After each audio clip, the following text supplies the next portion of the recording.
La loi dont nous débattons aujourd'hui, qui vise à durcir les conditions d'acquisition de la nationalité française par le droit du sol à Mayotte, s'avère trop molle, trop tiède. Elle serait bien peu efficace dans son application, tant elle ne prend pas la mesure de la situation.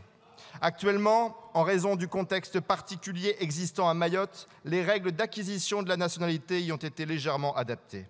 Mais malgré quelques maigres restrictions, le droit du sol y demeure une véritable machine qui génère l'immigration clandestine. Comme en métropole, un étranger qui naît là-bas peut obtenir automatiquement la nationalité française sans aucun lien réel avec notre pays. Comme en métropole, il ne protège ni les Mahorais ni la France. À Mayotte, plus qu'ailleurs encore, il met à genoux nos services publics. Il fracture la cohésion sociale et nourrit une insécurité grandissante.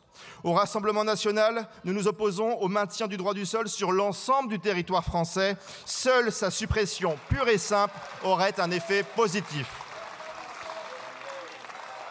Et comme le rappelle Marine Le Pen, qui dès 2018 déposait une proposition de loi spécifique à ce sujet, sans cette réforme essentielle, toute autre action serait vaine.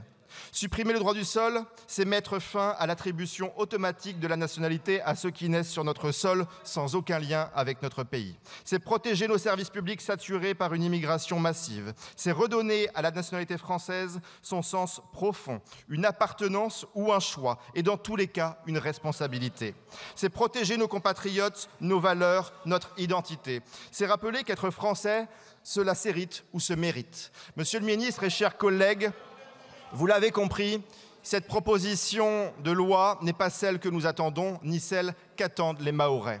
Par nos amendements, vous avez l'occasion d'agir courageusement et concrètement et de répondre aux légitimes aspirations de nos compatriotes. Saisissez-vous-en, supprimons purement et simplement le droit du sol et tournons la page de l'indécision et du laxisme.